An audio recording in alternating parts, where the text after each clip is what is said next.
Now, dear students, in this fourth video, we are going to discuss about how to detect the charges. Now, for this, we need a gold leaf electroscope. So, what is electroscope? Electroscope is a simple device, okay, which is commonly used to detect the nature of the charges and to check out whether a body is charged or uncharged. So, first of all, come to the construction of the electroscope. This is the wooden plank. Over this, we have an inverted glass jar, and inside the glass jar, we have gold leaf. It is like V in the form of V. So, we have the V shaped gold leaf which are connected with the metal rod, and with the help of rubber stopper the metal rod passes out and get connected with the metal disc. Now initially both the strips are like this. Both the strips means these gold strips, they are like this, they are very closer to each other. Now suppose we have this pen which is positively charged, and what happens if I touch this pen and want to charge the electroscope by conduction, then if my pen is positively charged, then the positive charge will flow through the metal rod, and finally the gold strips they also becomes positively charged. So we have already discussed that the similar charges repel each other. So if both the gold leaf they becomes positively charged, then they will repel like this, repel from each other like this. Okay. Now what we have to do? Now we have to check out whether any other object is also charged or not charged. So what we have to do, if we have bring any object in contact with the metal disc and the divergence of the gold leaf increases, means from this to this, if the divergence of the gold leaf increases, it means the second object is also positively charged. Okay. The distance between the leaves, if increases, means the body you are testing is also positively charged if we have charged the electroscope positively. Okay.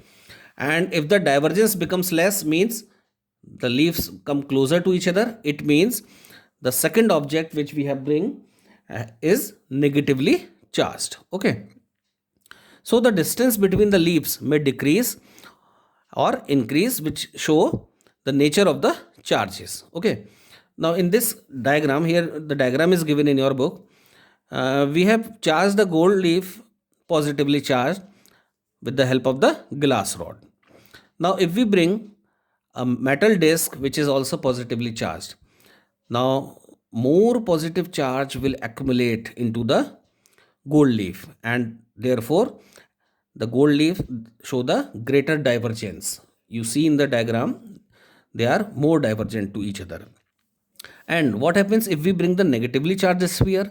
If we bring the negatively charged sphere, then some of the positive charge decreases, and therefore the divergence of the gold leaf they also decreases, they come closer to each other. Now what are the different substances which help in the flow of charge? For the flowing of the charge, we need conductors. Now, what are conductors? Conductors are the substances which allow the charge to pass through them.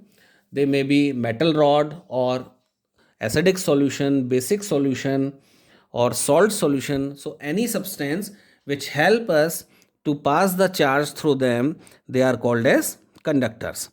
Generally, in our household wiring, we use the metal wires to pass the charges or the electric current. Okay. So common conductors we have discussed, and there are certain insulators which do not allow the charge to pass through them. They are called as insulators. For example, rubber, plastic, carbon compounds. Okay. And providing a path for electricity to flow between an object and the earth or ground is called earthing or grounding. Suppose if we have this positively charged pen, and if we allow the charge of this pen to pass to the ground, then this process is called as earthing or grounding. Here in this figure we can see that we have a negatively charged metal strip and a neutral charge metal strip, or we can also take the electroscope, and which is connected with the plastic ruler, plastic scale. Then we can say that there is no charge has been transferred from the charged electroscope to the uncharged electroscope, because students, here you can see the divergence in the gold leaf. It means the electroscope is already charged, but here the leaves are very closer to each other. It means the electroscope is not charged. Even when both of them are connected with the plastic ruler, it means the plastic ruler is an insulator. It will not allow the charge to pass from the charged electroscope to the uncharged electroscope. Whereas in the second figure, we can say that the divergence of the gold leaf of both the electroscopes are equal. It means the charge from the charged electroscope has been passed to the uncharged electroscope if they are connected with the electric wire or the metal wire or the metal rod. It means metals are the good conductors of electricity. So thank you, dear students.